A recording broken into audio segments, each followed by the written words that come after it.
Bom dia a todos. Para mim é uma honra voltar ao Paraná, a esse tribunal. Gostaria de agradecer à Escola Judicial, na pessoa do desembargador Aron, o convite para estar aqui, a oportunidade de ouvir Leonardo, Christian, Daniela, professor Molinari, professor Eduardo, nessa manhã, que é uma manhã sobre a reflexão em torno do tema Experiências Internacionais em Prol do Direito do Trabalho. A temática é fundamental. Quais são os desafios que se apresentam nesse início de século diante de uma crise econômica para nós, operadores do direito, num contexto de globalização? Num contexto em que as estruturas tradicionais do direito do trabalho são colocadas em xeque e que, para além das transformações produtivas e tecnológicas, transformações também político-econômico-sociais ficam mais agravadas diante de um contexto de crise. De uma crise que se diga, uma crise financeira, que decorreu em parte também das consequências do descontrole jurídico que a própria mundialização nos trouxe, sem limites e peias à financiarização. Assim, a transformação das estruturas do emprego, das estruturas tradicionais do direito, das fronteiras do direito da própria nação, trazem deslocamentos importantes e nos colocam questionamentos fundamentais.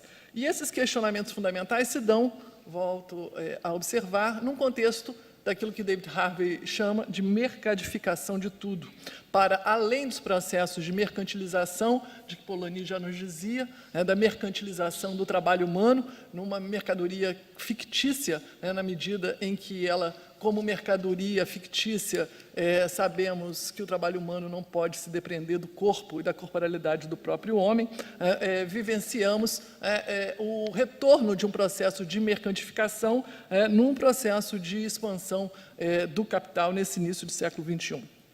Todavia, pensar na construção de um direito em contextos de crise não é uma novidade para o direito do trabalho, que desde suas origens esteve presente nesse contexto.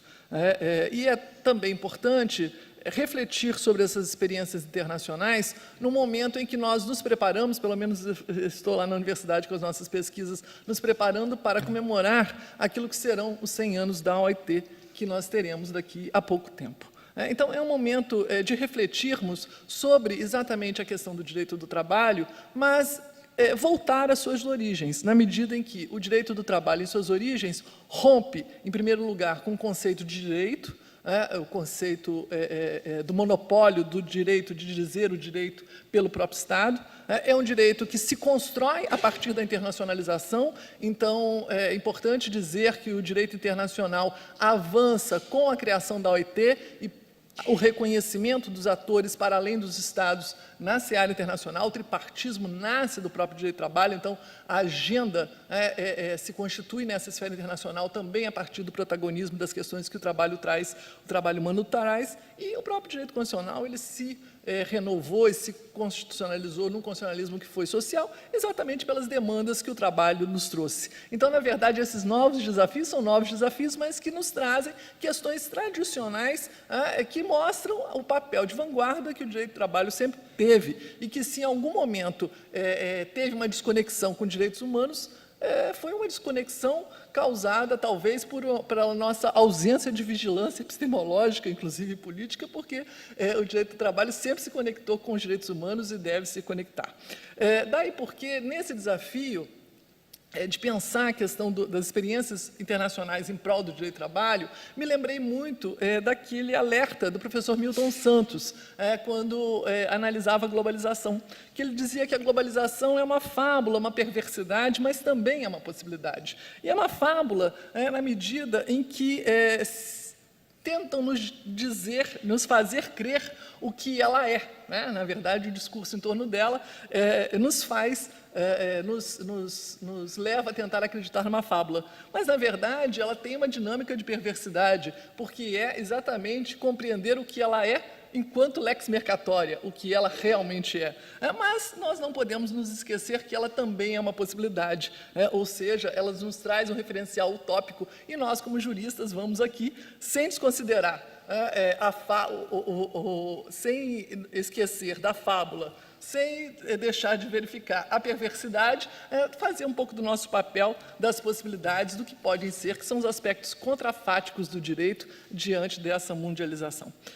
Os riscos da internacionalização, afinal de contas, nem tudo são flores. Supiot, no seu belíssimo texto, A Justiça Social diante do Mercado Total, em que ele resgata a questão do espírito de Filadélfia e nos traz esse alerta, nos demonstra exatamente que, enquanto a Declaração de Filadélfia nos comprometia os Estados a possuírem o direito de trabalho e de seguridade social, há hoje um processo de desmantelamento, que se mostra claramente, por exemplo, com o próprio Acordo de Marrakech, com a fundação da OMC, no qual, segundo Supiot, se indicava que a competição econômica tornava-se o objetivo principal da ordem jurídica diante da adesão de um dogma, que era o dogma do livre comércio. Daí porque esse darwinismo normativo, como o professor Supiot nos fala, deve ser percebido como a perversidade da globalização, mas nós não podemos nos esquecer dos sentidos da justiça social, do apelo da Declaração de Filadélfia, e nós, como atores jurídicos, no nosso compromisso, buscar rever as esperanças por um controle social. O professor Vandelli, indaguei a ele qual o sentido da minha presença na mesa. Porque, na verdade, eu não sou uma internacionalista e também não trabalho com esse tema. Então, o professor Vandelli gentilmente disse assim: não, Sayonara, você é uma especialista em questões sindicais. Então, eu entendi que eu deveria fazer alguma observação sobre as experiências sindicais na ordem internacional, e foi para mim um bom desafio, na medida em que retorno efetivamente aos meus temas e resolveu para mim o problema das escolhas, porque, assim como o professor na sua vida foi desaprendendo, eu também não só fui desaprendendo, mas também fui pensando nos caminhos possíveis, que são itinerários de pesquisa. Ora, seria muito interessante, por exemplo, nessa mesa, que nós nos refletíssemos se, depois da emenda 45, por exemplo, a nossa Constituição, nós já temos modos de internalização de tratados de direitos humanos pela via de um procedimento diferenciado que nos dá um status de constitucionalidade, por que as declarações da OIT têm sido internalizadas depois da emenda por um outro momento? Isso é uma questão que a gente tem que responder.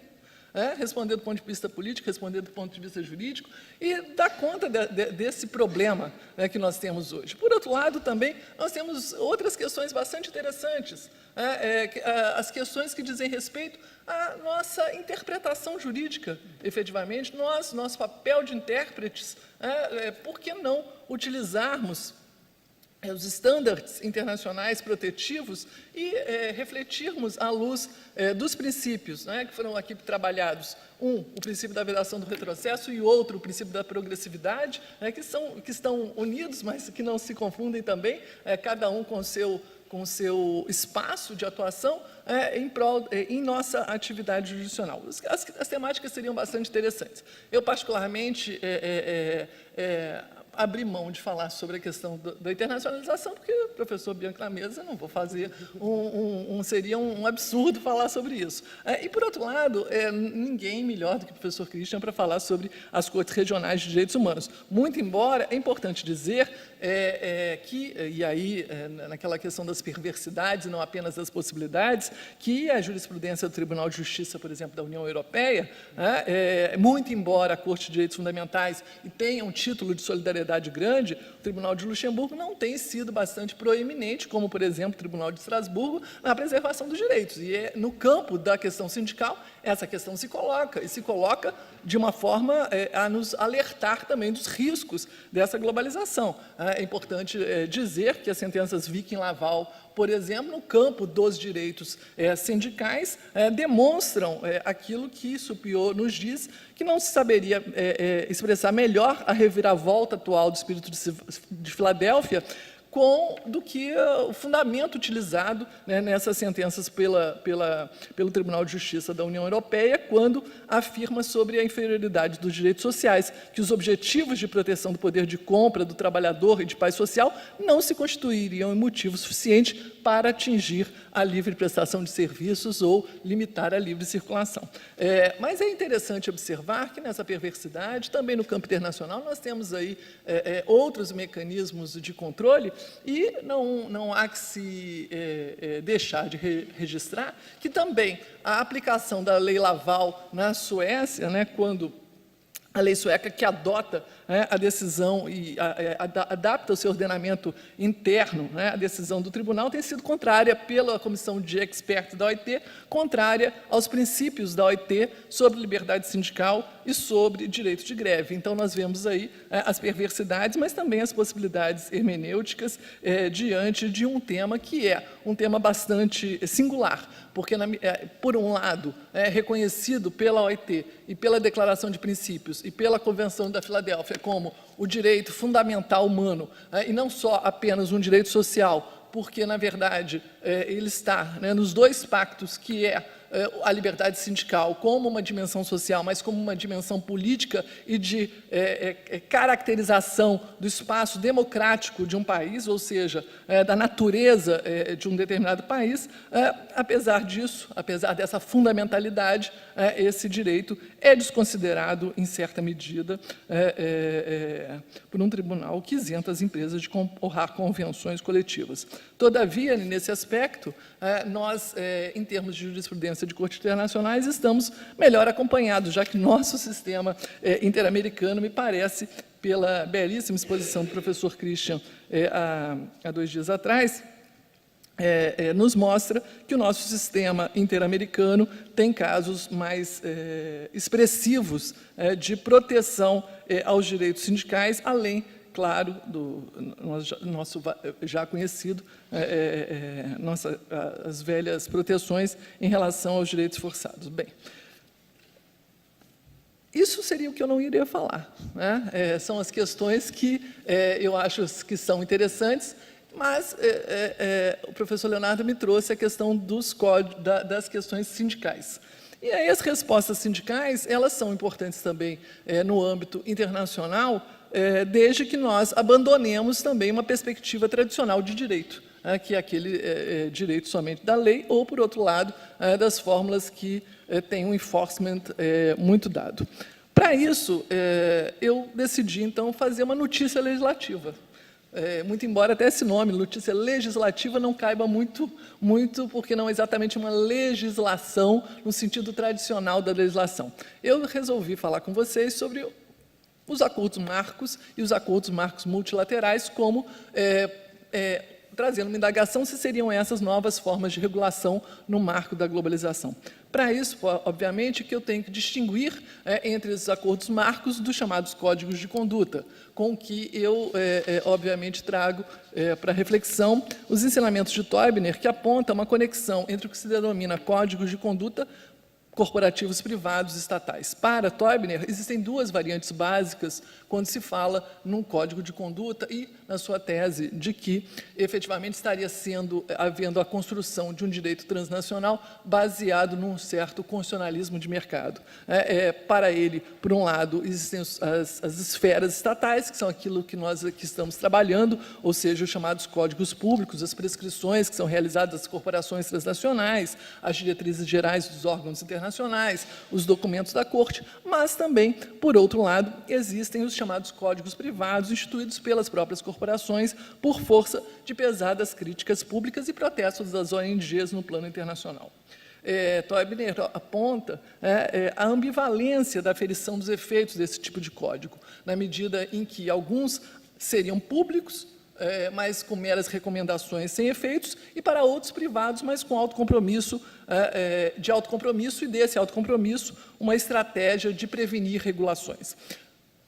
Seja a estratégia empresarial de prevenir regulações, seja um discurso de responsabilidade social, sejam meros efeitos recomendatórios, o fato é que o autor afirma que há alguns estudos empíricos que merecem especial atenção, que mostram que esses chamados códigos transnacionais ou códigos de conduta trouxeram mudanças reais, ou seja, eles aprimoram realmente condições de trabalho e forçam em alguns estándares de direitos humanos. E, por outro lado, que há um entrelaçamento desses códigos corporativos privados e públicos que materializam nessa dinâmica não apenas uma tendência a uma juridificação, mas também a uma constitucionalização.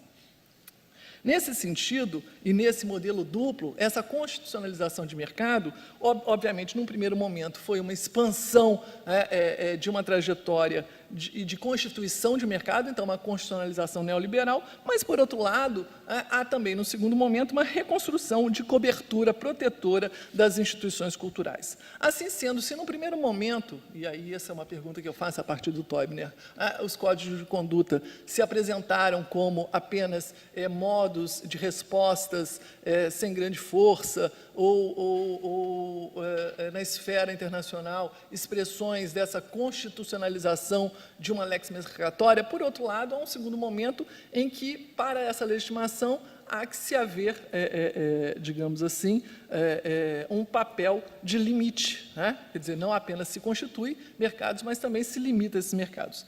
E é com esse olhar, então, que eu fui observar a existência hoje, desafiando as clássicas distinções entre hard law e soft law, observar que existem alguns códigos intracorporativos que, embora sejam, entre aspas, meros ordenamentos privados não estatais, na realidade produzem e constituem um direito de vigor com alto fator e um alto grau de força vinculante.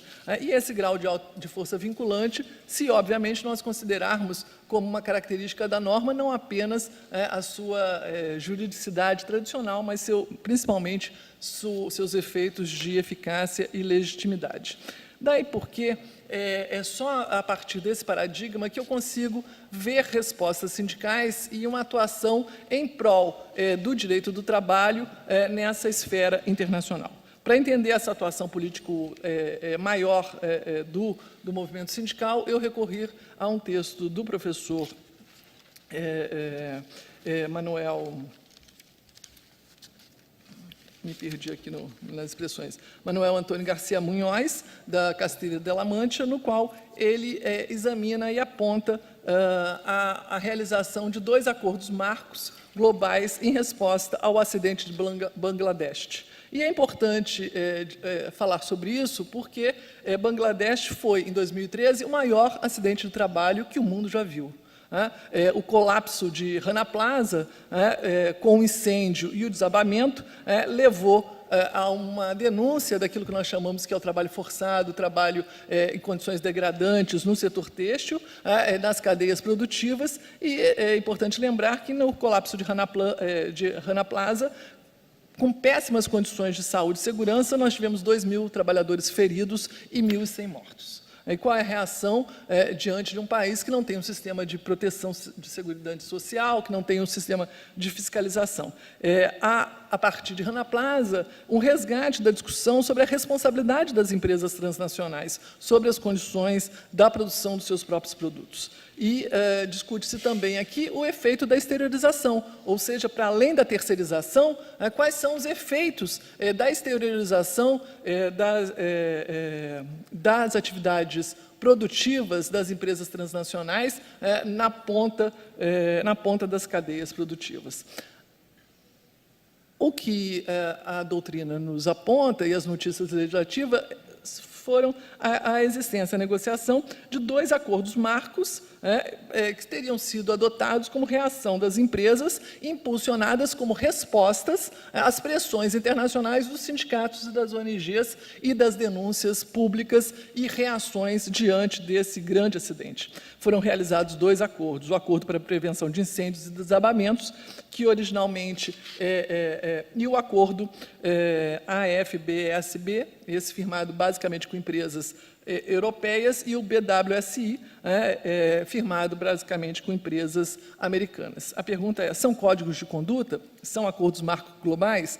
O autor propõe que seriam acordos marcos globais multilaterais. Por que multilaterais? Porque eles trazem novos sujeitos de direito, novos sujeitos na seara internacional. Que novos sujeitos são esses? Novos sujeitos. A OIT, por exemplo, participa como ator. Várias ONGs participam como testemunhas. Vários sindicatos internacionais e sindicatos locais também atuaram ali. Então, são códigos de conduta empresariais, mas que atingem, talvez, novas formas. E, portanto, são novas experiências interessantes de regulação transnacional. Podem se constituir num avanço importante. No primeiro acordo, é interessante que a empresa transnacional, as empresas ali, aliás, são várias empresas, não poderiam essas empresas se obrigaram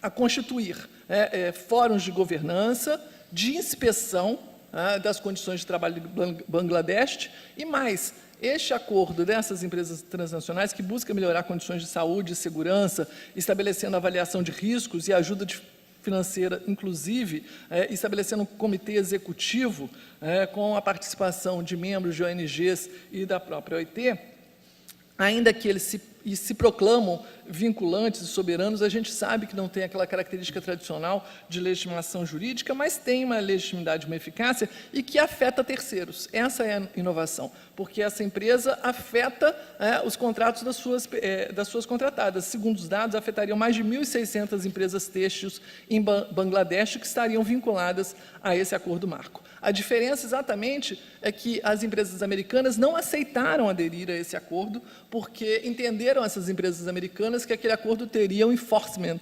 maior do que aquilo que elas estariam dispostas a fazer, e fizeram o seu chamado acordo marco, que não tem nenhum realmente mecanismo de inspeção e que, portanto, também não tem nenhuma lógica de legitimação, mesmo que seja a priori. Então, seria um mero do código de conduta daquilo que o Teubner dizia, enquanto o outro seria realmente, talvez, um avanço na criação de mecanismos jurídicos inovadores, não necessariamente advindos dos órgãos internacionais, mas negociados de formas bastante distintas por esses novos atores, com maior legitimidade, credibilidade, e que talvez nos demonstrariam ou trariam a pergunta se seriam esses acordos marco multilaterais numa nova expressão de direito transnacional. Eu não tenho, obviamente, respostas para isso, mas acho que, ao menos em termos de respostas sindicais, seja uma interessante notícia. Sou bastante cética em relação a esses códigos e essas formas de conduta, mas nós não podemos deixar de reconhecer também que, para além dos mecanismos de direito tradicional, o nosso direito do trabalho se constituiu também a partir dessas formas, daquilo que Ehrlich chamava, lá no início do século XX, de direito vivo, que os juristas do seu tempo também não davam nenhuma força ou lógica, enfim, porque desconheciam, porque não tinham aspectos vinculantes. Nós sabemos que o longo processo pelo qual a autonomia coletiva demorou para obter vinculação e juridicidade. É claro que isso talvez não seja uma fala tradicional do que se espera de uma desembargadora dentro do tribunal sobre um tema da ordem internacional. Mas acho que também todos nós aqui temos interesse em saber sobre as reações possíveis do direito do trabalho diante desse contexto internacional. E eu encerro, por outro lado, apenas destacando e aí pouco fora do que foi proposto, das reações sindicais, que a postura do intérprete diante do direito do trabalho e da internacionalização desse trabalho nos traz algumas responsabilidades. Eu gosto muito de uma frase de Palomeque, e se vocês já me ouviram dizer, peço desculpas, porque vou ser repetitiva, de que ele dizia que a crise econômica é uma companheira histórica de viagem do direito do trabalho. Essa frase me parece adequada neste momento, porque este ano de 2016 nos traz alguns desafios. E esses desafios nos trazem os desafios não apenas de um garantismo que é jurídico, no sentido de Ferraioli, mas também que no seu novo A Democracia através de los Direitos, também um projeto político. O aspecto contrafático do direito do trabalho se coloca exatamente nos momentos de crise econômica. Imaginar a normatividade e a força das nossas regras em momentos de expansão monetária, em momentos de estabilidade, é talvez mais fácil, mas é exatamente durante a tormenta que se vê a força de um barco. Então, é exatamente neste momento em que nós podemos saber sobre a nossa capacidade. Um livro interessantíssimo que eu li recentemente, que me fez pensar bastante, foi o livro de Garapon. Garapon e Haller nos falam que hoje os juízes na mundialização podem fazer a nova revolução do direito. Pelo menos foi essa a tradução que obteve o livro do Garapon aqui no Brasil. É, então, a nova revolução do direito aquela feita pela participação dos juízes da mundialização? Sim, diz Garapon. E estou convencida de que ele está certo. Em parte com o meu ceticismo, porque eu nunca acredito em verdadeiras revoluções tão grandes assim, apenas com uma questão. Mas, por outro lado, me parece que ele nos dá possibilidades hermenêuticas. Garapon nos aponta para um intercâmbio cada vez maior entre os juízes, que podem, nas suas decisões judiciais, fazer o que a tradução não muito feliz chamou de um comércio entre juízes, mas, na verdade, um intercâmbio de informações entre sentenças, decisões, formas de internacionalização. Me parece que esse é claramente o propósito da nossa jurisdição social, num mundo globalizado, intercâmbio de ideias, intercâmbio de conceitos e mais, a percepção de que o papel do direito do trabalho num contexto de mundialização, de mercadificação de tudo, trazer cada vez mais a arte dos limites. E aí eu queria fechar. Peço desculpas para vocês, acho que eu já passei o tempo, mas um pouco sobre um trecho do Alan Supiot. Peço desculpas porque vou ler, é um trecho um pouco grande. Mas ele fala sobre a dependência e a arte dos limites. E o Supiot diz, a arte dos limites é para o direito o que o sentido das portas e janelas é para a arquitetura. Eles devem, ao mesmo tempo, proteger e se abrir para o exterior. Os limites não são muros nem paisagens, e eles devem nos proteger tanto da utopia de um mundo sem fronteiras, quanto da realidade de um mundo onde todos se entrincheiram. Encontrar o sentido dos limites em relação à ordem internacional levará a desenhar novas fronteiras, próprias a colocar o comércio internacional a serviço da justiça social. É urgente recolocar a economia de mercado em bases institucionais sólidas que colocam as empresas e não os sistemas jurídicos em nível de concorrência. O mercado se define primeiro pela existência de limites que a lei lhe fixa. Resgatar o sentido de Filadélfia e o sentido do direito do trabalho é resgatar a primazia do homem sobre o mercado. Estabelecer limites é o nosso papel. Muito obrigado.